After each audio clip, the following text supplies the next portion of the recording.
是好，在目前这个当下哈，其实，在东北亚这边正发生了非常多的事情，也要带你来关心一下国际间的局势了。主要的原因呢，就是因为在今天，很多人看到新闻的时候吓一跳，怎么会发生这样的事情？在韩国这里，他们最大在野党的党魁李在明遇袭。好，事发当时呢是什么状况？是有一个人呢，他假装要去找李在明签名拍照，结果呢，就从他的揣中呢他抽出了一把利刀，然后呢就直接袭向了李在明，他当场就倒地。这个人已经被逮捕了，紧急送医。那他们的总统尹锡悦赶紧出来开记者会，说不能容忍对他的攻击，同时下令一定要赶紧来彻查。好，但是有不具名的国会议员呢，他们就表示说，有没有可能这里面有所谓的阴谋？好，什么意思呢？因为他说了，说攻击李在明有没有可能是为了要掩盖现在在野党想要通过对于第一夫人，还有对于特别检察官法的一个通过，甚至呢还有人认为，这会不会尹锡悦是幕后黑手？这样的说法呢，在韩国境内通通都有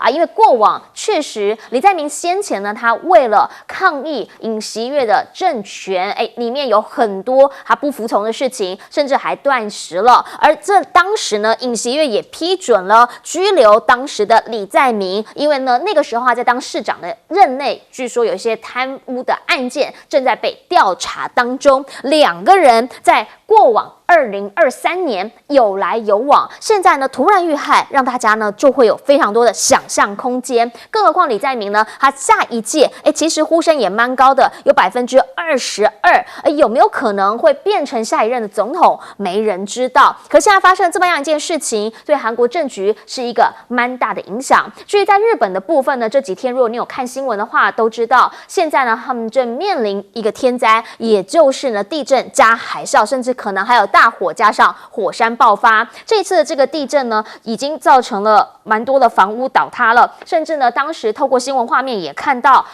突然之间因为在晚上的时刻，所以发生了大火。鹿儿岛的火山呢，甚至直接爆发，火山灰往上窜，有1.6公里这么样的高，而也看到了在路面上头有车子呢，因为海啸差一点点呢，就直接打到岸上来。好，当时呢有一辆车子就差一点被打到，而高架桥呢也因为地震造成了晃动，甚至停车场里头的车子呢就像洗衣机一样的在晃动，您就可以知道当时震度力道之大。而现在呢也有民众讲了，说那个时候呢前方的道路就像是豆腐一般的裂开，他说就像电影里面的场景一样。其实在这一回地震带上面，日本的专家直接讲明说，有近10条的断层有可能都在这一次的地震当中同时移动，这已经是破了139年的记录了。而现在呢，也因为过往311大地震当时的经验，所以这次地震的时候呢，就有女主播，她当时呢其实是在转播球赛，但是呢，她就要求大家立刻逃跑逃难，还说不要忘记当年发生了什么事情，不要安逸的坐在位置上，也不要往岸边走，现在立刻避难。因为呢，在这一次的事件经过了上一回311之后，大家很有经验，甚至还有这个网络上面的人讲说，即便呢是1公尺高的海啸打到你身上，你也有可能会致死。网络上面更在谣传说，当时地震发生之前，曾经有看到满天的乌鸦在聚集，甚至呢，他们说这样的景象以前从未见过。有没有可能这就是当时这大自然给人们的一个预警、预告？现在网络上面有非常非常多的说法，而回过头，我们想要了解的是，到现在呢，这个韩日这2个国家都有发生了重大的变化，请教郑源委员，您怎么样来看在韩国这边李在明遇袭的意外？日本是天灾，韩国是人祸。韩国目前呢，2个政党之间呢斗争已经太过于激烈了。尹锡悦担任总统以后，就拿这个他的对手李在明啊，12年前在担任一个小城市的市长。案内啊，一个不清不楚的案子啊，拿出来说要调查他是否贪污，所以这个是本质上就是一个很奇怪的一个案子。他是在小城市当市长，后来升来当首都，选上首都的市长，然后又开始变成在野党的这个党主席。他选总统的时候只输给尹锡悦0.7%，啊。如果侯友宜这个赢了赖清德0.7% 的时候，侯友宜应该不会去报复这样的报复法那就我是觉得尹锡悦这边实在太过了也就是因为两党在争论，而且争论要夹杂什么日本核废水啦什么北韩的核子武器啊，问题就越搞越糟。那也不可否认其中有一个是在野党有时候也故意找茬，就是因为尹锡悦的夫人本来就是比较奢侈的过生活，所以他们就弄了一个特别官检察法，就专门来调查总统夫人。我第一次听到说调查总统夫人，从来没听过。所以两方面你叫做斗争，有点的不太顾尺寸了，所以是这个，那会不会有一些对方的支持者一下子这个在这种情境里面就开始行凶了这当然是不乐见的但是竞争这么激烈这个有的时候真的很难免，所以政治人物有时候在竞争的时候要有所节制，跟这个也有关系，不能把老百姓带入一种情绪亢奋高涨，甚至于疯狂的境界，都不好。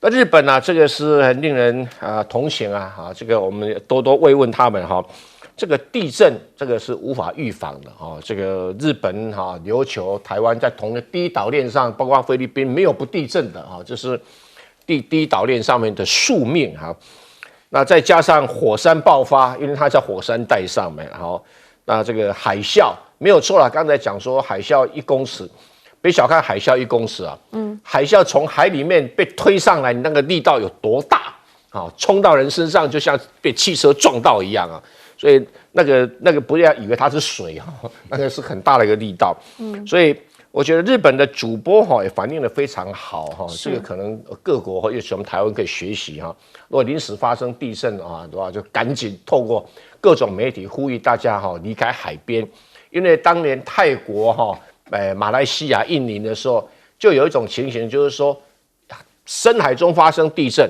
结果所有的海水退出去了。很多人很开心说：“哎呀，跑到海滩上面去玩一玩。”就没想到隔了差不多40分钟，海水再来的时候就已经跑不及了。就巴厘岛那一次，对，巴厘岛那一次，所以是伤害非常非常的大这个日本的这些教训不过它的救灾的效率不错，这是值得我们学习的。好，我们先进一下广告回来我们继续来说。好，我们刚刚讲到在韩国现在呢，在野党的党魁李在明遇袭这件事情，到底对于韩国政坛会造成什么样的影响？请教赖老师。目前阴谋论盛起因为尹锡悦现在的民调支持度很低，反对他的有6成，支持他的只剩下3成，然后再加上他执政的这段时间，韩国的经济情况非常恶化。目前来讲，它的经济成长率1点多，可是通膨率是3点多，所以等于是它的人民普遍的相对被剥夺感就很大。也就是说，你物价上涨了，但是你的经济成长太少，你的收入减少了，你的支出增大了，所以人民的不满的程度越来越大。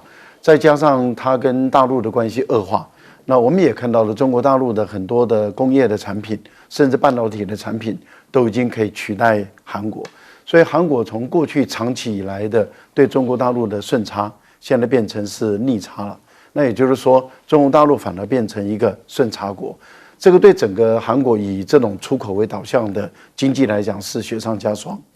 那目前的情况就是，当他的民调支持度一直低的时候，4月份的这个国会的选举就来了。那一般估计就是说，他要赢得这个选举的难度很高就是应该执政党不会在国会取得执政的可能性。那这样的话，他这个总统就会陷入跛脚总统，因为你国会里面他就不能够再主导了，所以大部分的这些法案可能就是在野党会主导一切这样子。那就在这个时候，我们看到其实李在明他们都是在为他们的议员的选举在浮选的一个动作中，然后被刺杀。目前所传出来的说，这位刺杀者年龄大概是60岁。那有各种谣言，有一种说很有可能是同党的不同派系的，也有人说是不同党的不管如何，但是他们的最大的阴谋论是认为是尹锡悦一手主导，这是阴谋论。说主导的目的就是去找他们同党的不同的的反对者，但是他们的背后里面的有没有更大的一个阴谋在里面，没有人知道。所以我觉得尹锡悦的第一个立场态度很明白，就是一定要严惩。可是这位60几岁的人，他已经被逮捕了，那他的背景资料会被调查，然后他所提出来的刺杀的论点能不能被接受？我觉得这个后面还有一系列的动作在走。可是如果说确实是一个很大的阴谋的话，那这个对于韩国的政坛来说，会产生一个原子弹一样的大。那我们希望这只是纯粹的一个个人的恩怨，或是个人的行为的偏差。不过看到民主选举到最后都走向这个部分，其实台湾的候选人还是要小心一点。还是要提醒大家啦哈，必须要理性的，而且呢合法的来进行所有跟竞选有关的活动，又或者是说呢，在你行事之前，一切希望大家能够回到理性层面，务实的来看这些事情。我们先进广告，等等，请盛峰委员帮我们总结。节目最后要请盛峰委员帮我们总结。现在呢，韩国一向有政治暗杀的历史传统。你近百年来，你来看看，从宫廷到殖民时代。到以后的这个南韩政府的时代这一种暗杀的历史事实，在韩国来讲不算什么。同时，一个政治人物被杀，只要跟那个人之间没有关系的话，他就是一个政治事件。因为我跟他可能是有债务纠纷，那就不一样。一个无相关的人的这个刺杀事件，政治人物上大概就是政治事件。那问题就在哪里？问题是尹锡悦现在是一个不被韩国人民信赖的总统，他们都叫大总统了，是不被信赖的一个大总统。那这个不被信赖有很多原因，时间的因素呢，我们简单的讲一下，他牺牲了很多韩国的传统价值跟传统坚持，然后去靠拢日本，靠拢美国。他想获得什么？其中当时最想获得的就是取代苏联进击吧。因为这样的话，他今年4月份的这一个国会选举有没有？这个不得了了，因为对韩国人讲起来。好，其实呢，现在民进党他们是怎么样来回应这一次的副总统辩论会？他们这里头呢，当然赵少康呢就直指的是赖清德，这里头特别就提到了，说在这一回他看到为什么会让做媒体很多人会觉得说呢，或者是很多的这个蓝营支持者呢会觉得，怎么会这样？因为他认为现在呢80%都是绿媒，都在帮执政党说话，没有监督到监督的责任。赖清办这一边他们怎么样回应？他们就说，哎呀，这个跟韩国瑜80分像，更小灯熊 key， 又扯到了韩国瑜。来看您看到是韩国瑜这次的选举呢，虽然说四处在跑，但其实真的相对低调。不过最新做出来一个民调，风灿来的民调说呢，他们做了一个希望谁当立院龙头，第1名的是游锡堃，再来才是韩国瑜，然后黄珊珊。为什么在这个时候呢会扯这件事情？大家开始来讲，因为这一次不是只有选总统而已，这次还有选不分区，选立委，而在国民党的不分区第1名就是韩国瑜。网络上呢，你可以看到了，很多人都会把自己跟韩国瑜放在一起，然后韩国瑜旁边，你会想说，他怎么有个号次是9啊？原因是因为他不是候选人，但是呢，国民党的政党票是9号。然后呢，朱立伦他在南下帮忙催票的时候，他就特别讲了，说韩国瑜有特别拜托他跟大家讲，不要在选票上找韩国瑜那3个字，因为你吹毛嘛，不要找柯志恩啊，因为呢。选票上面只有政党的名字，只有中国国民党。好，在这一次的选举当中，虽然你看起来他确实有想刻意低调，因为毕竟他也很少接受媒体的专访，但是呢，他持续的是民进党猛攻的一个焦点，所以呢，大家也知道他的网络上面的声量热度还是在的。最新的一个2024这网络温度计的最强助选员，发现韩国瑜第1名，好，甚至呢，他的网络声量是你2、3、4名加起来，都没他一个人多。那大家就开始在说了，现在呢，在这一次的选举当中，不分区一直以来，在各家的民调看起来，国民党呢都是略略领先的。可是现在呢，在封关之前，3立的民调做出来，他们说，在他们现在的预估，不分区呢，应该是国民党呢可能是14，然后民进党的是11，民众党呢还有9席，他强强调的是小党恐怕会全军覆没。至于呢林观点这边呢，他们林传媒所做出来的封关民调，则是呢直接讲了蓝绿会各拿12席，在民众党的部分呢，则是会有10席。好，虽然小党同样的票会拿的比较少，但问题来了。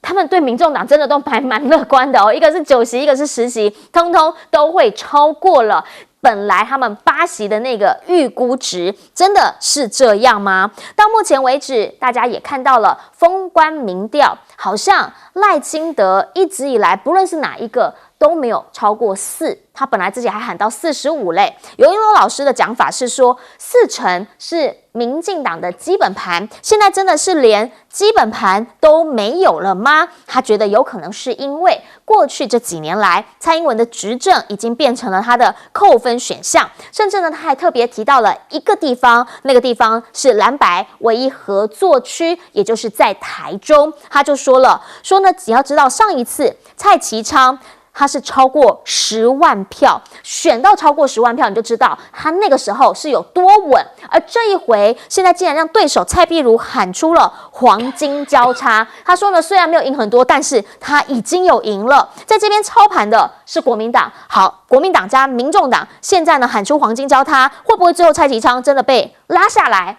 如果他真的被拉下来，一个稳赢的地方、温大党的地方被他们在野给拉下来。是不是让人觉得不寒而栗呢？最后黄金阶段，国民党已经释出了所有的兵令，要求今天早上呢，15个县市首长通通出来站街口，说要开始打巷战了。最后一战到底有没有可能能够为自己再多拉一些票，能够在最后这几天的时间内，把那个可能几10万票给它翻过去？大家很想知道，也请教郑源委员怎么样来看？因为呢，在这个最后的关键阶段，发现民进党怎么讲，好像还是会扯一下韩国瑜。去年大概不知道几月份，很早了，我就一直判断国民党在今年的立委选举会大赢。后来整个情势果然是往这边走。那最主要原因有几个，第一个就是说，国民党的立委在区域立委的选区里面，并没有三角都出现的可能性。没有所谓蓝白绿，一定是蓝绿对决。因为白的本身提名的不多，或者人选没有很适当，所以因此蓝绿对决的情况，虽然这个大家有些人有意见，可是事实上是这样子。好，这是第一个原因啊。第二个原因呢，更重要就是这一次不得不我再夸奖一下朱立伦，所以我有时候酸他2句哈，夸奖朱立伦，他的不分区立委真的提得好。大概是国民党这3、4届以来提的最好了，从马英九以来大概提最好的不分区立委就是这一次啊，就是拿出来你找不到缺点可以批评啊。不分区立委最重要，不一定说可以争取多少选票，至少不挨骂啊。这一次真的是有这种效果哈。那再来第3个就是说，国民党这一次的区域立委提名真的很理想，就是敢重用年轻人，不要动不动的这个老先生老太太出来说我年纪大我优先，这次都没有了。朱立伦最大胆的、全面的提了一堆年轻人，这个给国民党给人家一个很好的印象。所以你国民党原来不是 LKK 啊，你也有很多的 young man young woman 所以这个对在选战中是会产生很大，而且这些年轻的这一辈的国民党呢，每一个都很拼命，有很多人觉得说我即使不一定选得上，我也拼啊。所以那个拼劲是我看了我都觉得很感动啊！所以我是觉得这3个因素，国民党这一次真的会选得非常的好。那所以民调评估不管他怎么算用民调来决定所谓请立法院长是谁，我觉得是很荒唐的说法，因为立法院长的选民是立法委员，不是选民啦这是一个很单纯的事情所以这个韩国瑜在这一次当选立法院长的几率比谁都高，比谁都高。因为怎么算，我算过好几次，算过那席次国民党都已接近过半了。那如果是我这样开玩笑高金素梅努力一点我们国民党要靠你帮忙。如果他们凑个2席过来，搞不好咔刚好过半。那如果是还不足的话，那这个我认为以韩国瑜跟柯文哲的关系也会跟民众党结盟会跟民众党结盟。在这种条件底下呢，韩国瑜当选立法院长的机会是比谁都高这一点是毋庸置疑的。至于席次方面在不分区的是我觉得民进党能够拿到12席是已经很天花板了，就剩天花板。那国民党是可能拿到13席，那当然就看民众党拿几席，一个选票切割。那个因为不分区的算法，就是尾数那加减呢，有时候就很难讲啊，很难讲。所以国民党是12席，不分区里也是起跳价，民进党12席是天花板，而这是已经确定了。那只是民众党到底是8席、9席、10席啊，这个点不太确定哦。它底盘是8席，然后上限是10席。那我们就看最后的一个自己所谓的最强助选员，我不服气啊！郑文灿怎么可能比谢龙介还强啊？这个民调有问题啊！这个跟经验值不符啦，这不可能的啦！哦，看看就好嘛，看看就好。你那么在意干嘛？哦，是。网络声量了哈，我悔过。网络上的声量，但是我们也想要请教一下盛峰委员怎么样来看哈？原因是因为朱立伦他去高雄帮忙助选的时候，他直接讲了说韩国瑜搞到高台，给我一定要改个供正榜票上面哈不会有他的名字，所以拜托不要再找韩国瑜了，要看中国国民党那一栏。好，这个呢，韩国瑜现在也被朱立伦拿起来，再吹政党票，你怎么看？韩国瑜当然有他的吸引力了，但是他这一次选举，我看他也蛮自制的了，也蛮自制，也蛮拼。所谓的蛮拼，就是你不拼，你将来叫人家怎么心悦诚服投给你呢？对不对啊？也蛮自制的时候，也不能出风头了，因为毕竟总统的候选人是侯友宜嘛。我想这一点，他也好，赵少康也好，都应该都算还蛮节制的。OK， 这一个。第二个呢，我想再来延续一下蔡委员的谈话的讲话，我们可以来看国民党在这一次立委的选举，我大胆的这样讲，我真的很大胆敢这样讲，应该国民党加无党籍就很可能过半了。哦，就很可能过半，这个绝对不是开玩笑的事情，不是开玩笑，因为在很多地区，我们一区一区的去看，能够看到的资料来做预判的话，因为民进党这次有几个基本上的痛点在嘛。第一个，他换了7个临时换将，换了7个，临时换将能赢的是意外，临时换将会输啊，叫正常，而且换的人不见得比被换下人来得行。是吧？这是那7个，这已经最起码已经摆明了很多情况。还有一个一定会稳输的叫何博文嘛，不是吗？对不对？收入都被取消了，而且他自己还聪明得很，他知道自己有问题，所以登记协力的时候没有登记受试啊，没有登记受试。可是他是有受试被取消，这样还可以参选。你觉得那个会过关吗？不会的啊。所以这样子夯不啷当把它加一加算一算。基本上要过半的几率真的是蛮高，但是不是单独要加上无党籍啊，这样无党籍。那至于呢不分区的部分呢，应该大概是就在这几个数字升降而已啦。就是14、11、9这几个数字升降了，我不会有什么太多的意外了。那1个2个你都很难去超定，因为它的那个什么，它的小数点的关系啊，你也难看。最后我要讲的是。这一场选举里面最有趣的就是台中第1选区，蔡壁如啊，跟这个什么，跟蔡其昌，为什么在那个选区上形成一个趣味的？这你要是有去乡里调查的，对讲，做趣味的那什么边我斗嘴的明白哦，这个选举有这种东西来就很麻烦了。对，没错，这不是你好与不好说，其实很好玩。投一票给蔡壁如很好玩。其实我给田野调查，我听到人安尼讲哟。不啊，都我做出边，因为没有人认为你会上嘛。蔡壁如去，没有人认为会上嘛。国民党几乎认为你也不会上嘛，因为那是绿的区嘛。可是呢，经过玩了一直玩，因为所有的国民党立委候选人也到他的选区去蹭声量。然后呢，他也到国民党很多人的候选区的见，因为这个都代表蓝白合嘛。对国民党的候选人，他不能说我支持柯文哲嘛。但是我把这个蔡壁如找来一起怎么样子，一起扫街啊，一起什么？柯文哲的分身了啊。对了，然后呢，这些人呢又同样到那个哪里啊？到蔡壁如的选区，蔡壁如的选区很多立法委员下去的。那。你说你是选民，你会觉得这好不好玩？现在国民党也要出重兵了嘛？对吧？也好玩嘛。然后呢，市场什么大家就觉得很好，还有一股反蔡其昌的势力也很强。党内党外都有。民党的党内，国民党也有，都一股要把它拉下来。所以当这几股下来之后，不是说蔡壁如会一定会赢哦，是现在已经形成说，这拼一个做趣味的哦，让选民觉得参加这次选举很有趣的时候啊。现任的就危险了，大概是这个我可以把我这个观察跟了解给大家做一个参考一下。好，过往呢曾经有一个地方，大家觉得说那我 coding 的病，结果病了是什么？就是韩国瑜选市长的那一次嘛。当年也是大家觉得说民进党高雄陈其迈怎么可能会翻，对不对？结果那年是不是也是有同样这样子的一个效应在发酵？不过呢，回过头我们也想要请教一下赖老师，您怎么样来看？哈，原因是因为在这次的选举当中，当然很多人都说韩国瑜声量很高啦，但是呢，某些层面上头你也看得出来。比如说，他很少接受媒体专访；比如说呢，他就是跑立委场，非常谨守分际。我觉得这一次跟上一次韩国瑜选高雄市市长有不一样。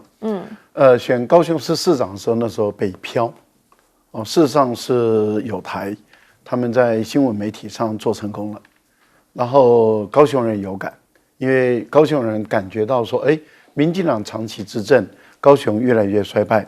然后越来越衰败，所以高雄的子弟都要跑到别的地方去求发展。那这个时候，我们看到本来是我们一个新闻的梗，那韩国瑜很聪明的搭上了这个列车，然后就猛打，一下子高雄人有感，想要变天，想要改变。那当然，我们是看到史无前例的第一次把它翻过来了。那个时候有这样的一种氛围。有这样一种 feel， 它形成了一个全台湾的那么席卷的整个风潮。那这块风潮很快就过去了。目前来讲，感受不到这股风潮。立委的选举也感受不到这股风潮。即使是在深绿选区中的对手，我们也感受不到这股风潮。说要把它翻过来，要把它变的这个风潮，没有很强烈的感受。不过，我觉得由于民进党这8年的执政非常的糟糕，非常糟糕的情形下，很明显的蔡英文没有办法当成一个助选员了，所以蔡英文自己也不敢下去，因为我相信他们很多的立委也不太希望蔡英文来跑他的场。这个情况跟马英九第2任要下台的时候一样，也就是搞得天怒人怨的时候。当然，这个对不起马英九哈，你。确实内政搞得天怒人怨的时候，那很多立委也都不希望你来站台，因为你来站台对于他来讲不是好事情。所以你会看到蔡英文现任总统不敢下去，马英九当时也不太敢下去，因为这个就是一个氛围的一个情形。不过我觉得以目前来看，假设我们看网络声量，我倒认为这个卢秀燕倒是值得一看哦。现任的市长中。不管是蓝营的、绿营的各个县市长，然后再帮其他的友党，帮他自己的同志或是友党助选的时候，声量这么高的是唯一的一个。也就是说，你看其他的县市首长，不管蒋万安还是这个苏这个卢秀燕也好几万票所以你可以看到蒋万安已经算是这个青年才俊中形象非常好的，但是。很明显的，蒋万安因为是第1任，所以蒋万安应该会连选连任的这样的一个情形。但是卢秀燕这是最后1任哦。那下来以后，他的未来的政局的铺路，我倒觉得他可能是国民党未来的另外一匹黑马，这也说不一定哦。我觉得个人是要看最后一个，3党不过半，我倒觉得趋势是最有可能的。当然，这个郑元兄跟盛峰兄都认为说国民党会取很多。然后这个无党籍的可能加过来就可以过半，我没有那么乐观了。我个人的估算没有那么乐观，所以我觉得3党不过半的可能性比较高。在这个情形下，民众党会居于最有利的地位，也就是说，谁给他的利最大，他跟谁合作的可能性就很高。那民众党不一定就必然跟国民党合作。大家午安，我是陈燕莹，欢迎来到新闻大白话。接下来这1小时国内外大小事，要您听懂的话说给您听。现在介绍这1小时来宾，首先要介绍是国际政治专家赖岳谦老师。主持人好，观众朋友大家好。以及北京清华大学法学博士蔡正元。主持人好，大家好。还有前立委李胜峰。主持人好，大家好。一开始要先带你来看到的是昨天副总统的辩论会上面，赵少康呢直接当众就把他给签下去了，说我辞中广董事长还有董事，结果现在赖清办是怎么讲？因为他呛赌的是谁？他呛赌的是赖清德嘛？赖清办呢就直接讲说，你辞假的啦，因为你还不是没有放弃股权吗？嘴上说说而已。来看看大伟山的说法，他说呢，基本上啦，这一些就跟侯友宜不公布他们自己家族资产一样，都是嘴上讲暗喜林雷，然后呢。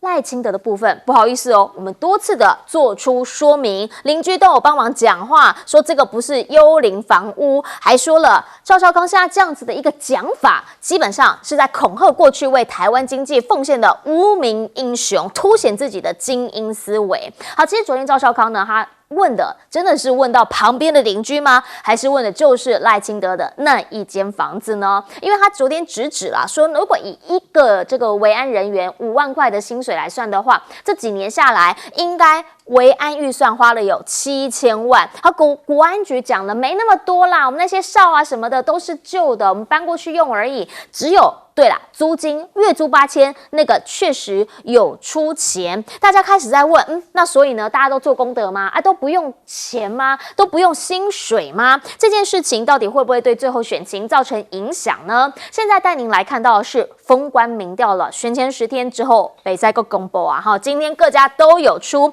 T 台的民调呢，现在最新出来了，是33%、30%、22%，一样是在这个赖萧配这边维持领先，跟侯康配呢差3个百分点，另一个部分呢则是 ET， 基本上大家曲线都很相似啦，也是差大概是3点多个百分点。联合报的民调呢则是比较不一样，因为过往曾经有过一次是双方。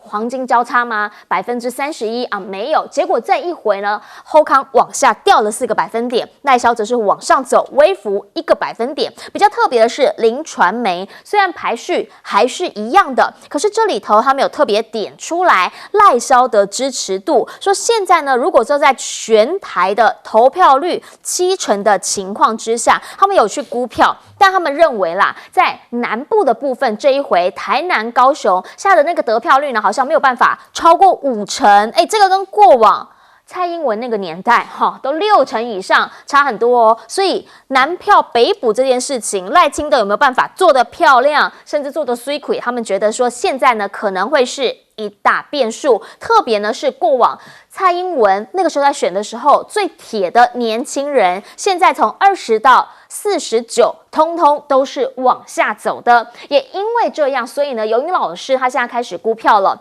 尤英老师他的估票是怎么算的哈？他说他假定投票率呢是大概6%，没有到7%，但是呢大概是6%左右。他算出了每一个人的得票数，他就讲了这一回，其实你如果去给他看那个分布的话，很明确嘛，就是呢可能1、2名比较近一些，3名呢会大概的是比较低一点。但是呢，仍旧有一定的支持度，所以他如果在这个6%的投票率，然后把得票数给算出来，他赫然发现柯银配的得票数有可能是292万票，这个数字4成相似。好，原因就是因为2000年，当时呢，大家第一次听到了总统选举的气跑，就是那个年代。好，那个时候呢，连萧配得票数就是292，也因此。在现在这个当下，尤英老师认为了这一次有一个神秘数字叫做39.3%，他觉得可能不会有那种过半的赢家，但是如果谁能够拿到39.3%，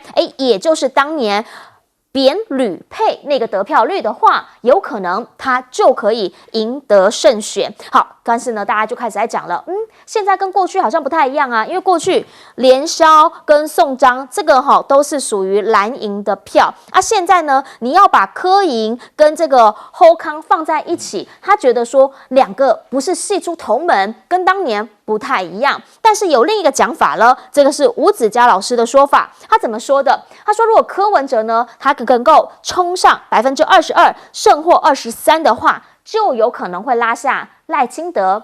换一个概念来说，那是不是这个就代表着，其实现在这个柯银配柯文哲这边，他能够拿到的是比较偏绿一些的票，可能呢跟蓝这边有一些的比较没有那么大的关系。而如果他绿的拿得够多，就有可能会钳制赖清德，而赖清德39.3%，他真的拿不到民进党的基本盘40%吗？毕竟他自己都说他要冲上45%，现在最后一天可以讲民调的时刻，赶紧来听专家解析，来请教一下这个郑源委员哈，怎么样来看？原因是因为呢，在昨天的辩论会上头，当然了，赵少康他就直接呛这个赖清德，你什么时候要拆？我已经先签辞职了。但是赖进办这边讲，辞职只是辞职，股权还在你手上。有关于在辩论议题上面的话，赖清德其实最大的失误就是说中华民国是灾难啊，他当然讲得很长，我把它简单讲。他讲说，他讲原理是中华民国宪法，就不管中华民国啊，中华民国宪法是个灾难，这是很严重的一个失误。这个失误呢，他再怎么解释都很困难，对中间选民会产生什么样的影响，是这几天要去观察的目标。我是觉得蓝营呢这部分呢，应该要抢攻这个论述的主动权至于其他的，我认为赖皮寮也好啦，或者他们要批评中广啊，或者批评侯友宜的这个房子啦，大概都已经是在民调上已经充分反映，而且吸收掉，因为那个问题不难懂，所以很容易赞成或反对。但是有关于中华民国是一个灾难，这个对很多人是一个很惊吓的话题。我过了一辈子的中华民国，那中华民国是一个灾难哦，这个很多人无法接受，所以这个地方对中间选民的移动是有一定的影响的。但是现在各个民调展示出来是一个什么现象呢？展示出来是一个瞎子摸象，每一个人都好像各有一部分的道理，每一个人好像差距有大有小，很难去评估，那就产生各种推论，有人能做推论啊，吴子嘉做推论啊。但其实就竞选的人的重点来讲，可以归纳出3个结论。第一个结论就是赖清德仍然是领先的，几乎所有的民调他都领先。第二个，侯友宜是急起直追，差距是越来越小。那现在还有1个礼拜嘛，这个差距会小到什么程度？这个可能是一个很大的一个重点哈。在第3个就是说，好，即使说最后这个赖清德跟侯友宜2个人追平了。决定胜负的是什么？各自支持者的投票率。如果说每一个阵营里面能够把自己支持者的投票率吹到极致那他胜出的几率会比别人高。因为在看过历次的选举后的地方经常那个吹票率几乎是胜负的关键。本来觉得说，这个某某人稳赢了。就偏偏他的支持者以为他稳赢了，他就不出来投票，就要怎么样，莫名其妙就输掉了。这种案例在台湾的选举史上是很常见。虽然总统大选比较不会，但是这种可能性，当两军僵持的很极致的时候，输赢那么一点点的时候，就比赛投票率全家大小不分老少，躺在病床上东东要拖出来投票。如果有这个精神的话，那这个。我觉得侯友宜的胜选几率仍然是很高的，就看这几天。当然担心的就是说会不会天气不好的时候，蓝营的惰性比较高。我想这个沈梦兄会同有的看法。但是这个就是蓝营的竞选的操盘手要想办法去推动的哈。我比你就是在当年马英九第一次选台北市长的时候，大家觉得最后他声势很好，一定会赢啦。可是就怕觉得他会赢就不投票就会输掉了所以当时就出了一个广告，就是在前一天晚上大家吃饭的时候电视广告突然是黑的，然后说嘣一声陈水扁当选，让很多人吓一跳，不是明天才投票吗？怎么陈水扁当选了嘞？人家吃饭是7点钟就宣布陈水扁当选，就第2个出来是白底黑字，如果你明天不投票那就把很多的马英九支持者吓得第2天早上整个晚上不敢睡觉，全家大小干脆打麻将，天一亮都去排队这是从来没看过的现象。那个投票手前面顶多是7点钟开始投票5点钟已经有人站在门口了，吓死了！说我昨晚上睡不着觉，回来睡排不可。所以侯颖要制造这种效果这种效果如何去创造，就看操盘手的本事了是。那如果说能够达成这样一个目标的话，我觉得输赢会很小很小，会很小很小那这个剩下的有些变动，比如说30到39岁什么降多少升多少，因为那个样本很小，因为你一个样本1000多个样本，然后切到很小，那个准确度不高哈，所以只能当做推论的一个说法而已。好，那我们就想请教一下盛峰委员，好，最主要的原因是因为现在呢，在林传媒这一份民调，林传媒要知道哈，他在上一次的这个选举的时候，他是精准的预测到了台南、高雄市长的得票率啊，蓝绿的那个得票比例。那所以呢，大家就会非常在意他这一次做出来这个数字了，因为他这一次做出来是什么？是说呢，赖清德现在呢在台南42.67%，这很难想象的，因为这可能比黄伟哲他上次都还要来得低哈，比黄伟哲要来得低。台南他的本命区以前都是6-7成的，能够想象吗？高雄说45.99%，两边都没有办法超过5成，那就会让大家很难去预估，以及很难去理解。触角的现在，如果说都是这样的一个数字的话，那它有可能会是一个怎么样的结果？而它目前是怎么样的原因造成这样的一个结果？您怎么样来分析？这样子啊。这个刚刚郑源所提的，我100%都同意。我想我们长期参与选举或是这个运作的话，大概观察目前的现象，我应该都同意他的看法。与其焦灼于哪一个民调、哪一次的结果，不如看这个发展的趋势。这个趋势很简单，就是民党已经到天花板了。你觉得现在还有天花板会出现吗？不会的。那这个活的部分呢，还在往前走，还没有到天花板。第三个，科老三，这个大概不会改变。这个我想这个趋势啊，只是剩下12天，你能不能突破出那个天花板？这差别只是在这里而已。第二个，这一次的选举有一个最大的几个特点，竞争很激烈，但是选情很冷淡。你不觉得吗？是。这竞争真的很激烈啊，可是很冷淡啊。尤其民进党的支持者，是我前所未有看到的冷淡。现在所有的候选人支持者最热情的是柯 P 的，那个是真的不用载人，有没有？就可以把场坐满了。其他两党都还要靠载人啊。这个就是有一个很大的一个差。那可是呢，因为你没有基层实力啊，这个来的是热潮，最后能不能？相对是那个比例出现，这是有问题的，所以这个部分呢，我们大概也可以来了解，非常的冷到你很难想象。再过来，蓝营所期待的气保效应有没有？就不要太期待，它最多只会像冰山慢慢溶解，冰融啊，而不会有崩盘，不会像那个不会啊，所以要这样想，自己就会有误判的时候。第三个呢，我们也必须承认，到现在为止。柯文哲有几个的策略还是蛮不错的，这个呢，他顶住了，事实上是对侯是有利的。柯文哲宣布说不选了，或者我支持侯有没有？那我告诉你，那个变数你完全掌握不住啊。为什么？请注意一下，柯文哲到现在为止没有讲过反对台独，有吗？没有看到。第二个，他还提名了台独的人士当不分区。第三个，他已经公开讲。我从来没有说过一中啊，一中他是没提的。那最后一个，他只有攻新潮流，他没有攻民进党。你有没有注意？对，你把这4个合起来的结果，他在稳住什么？稳住潜力的票嘛。这个潜力的票才让他今天有这样，就有相当多潜力的人，正是想借着他期待他来教训一下民党呀，来做什么也好，这样是一个事。可是呢？相对的这些的作为，会让浅蓝的人会开始有一些移动。这个移动，这个选举没有两全其美的啦，要这个就会失掉那一个，这个大家看出来。然后最后要来看看是民进党，民进党其实在2012年呢，蔡英文第一次出来挑战马英九的时候，气势并不强嘛。可是就算那一次民进党的热情，都比现在一副准备当选的样子的热情，不晓得高过多少。你不觉得很奇特吗？这12年一看是赢是很难的啊，大家还是充满了热情。现在呢，从一开始就认为要斗定泥干嘛，这一定会当选的。可是呢，大家冷烧烧的，为什么？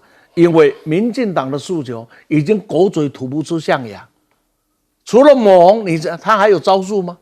第二个就是他自己本身有太多说服不了、激不起他支持者的热情。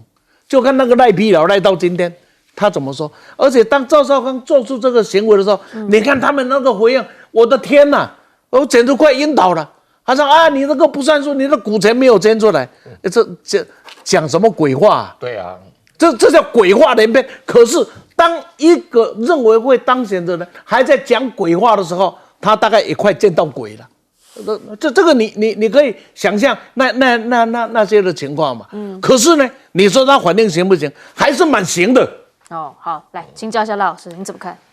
我们看到柯 P 的支持者啊，这些年轻人确实热情度很高，而且主动的参与，柯 P 到的每个地方所办的这些造势大会啊，而且基本上都是自己去参与的。如果按照这样的一个推论啊，热情度越高，他的投票率越高的话，然后如果相对来讲绿营的也好，或者蓝营的，那么热情都很低啊，相对来讲都很冷淡，然后都有点疏离感。如果他们到当天的投票率双方都呈现往下滑的情形下，搞不好局势会整个逆转，都说不一定。所以有时候我们常常所谓的跌破眼镜，就是发生在这些事情上，就是热情度很高，投票率很高，然后另外一个认为，哎呀，应该可以没有问题了，结果投票率的低，反而情况就产生了变化。那如果根据这个林传媒的估算，也就是说，民进党啊，这个赖清德或者萧美琴，台南、高雄的票不足以补台北的话，那这个情况就会事实上就会呈现出在中台湾就很重要了。也就是我们常常讲说，回到最传统的时候，决战中台湾，那也就是说中部的这几个县市的选民，他们本身在做决定的时候，那是不是会影响到台湾的未来？我觉得他们也应该要严重的要严肃的思考，你的这一票对台湾的未来确实影响是很大的。最后一个我倒觉得说，赖清德是想方设法想要回避他的这个房子不拆的情况。那很明显的，赵少康是紧咬着不放。那在昨天的辩论中，本身也掏出，不要忘了，赵少康现在只是一个候选人，他不是一个当选人，不是一个现任的副总统，只是一个候选人，然后被民进党指控说正媒双栖，他就把媒体辞掉。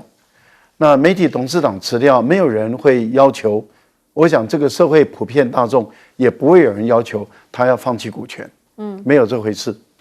只要他把董事长辞掉，都已经觉得有点超过了，人家还只不过就是一个候选人而已，而你赖清德是现任的副总统，现任的副总统违建都不肯拆，到今天为止还死皮赖脸的不肯拆，帮他辩护的这些人，我倒觉得他们都站不住脚，反而有损于他们自己本身在社会的形象。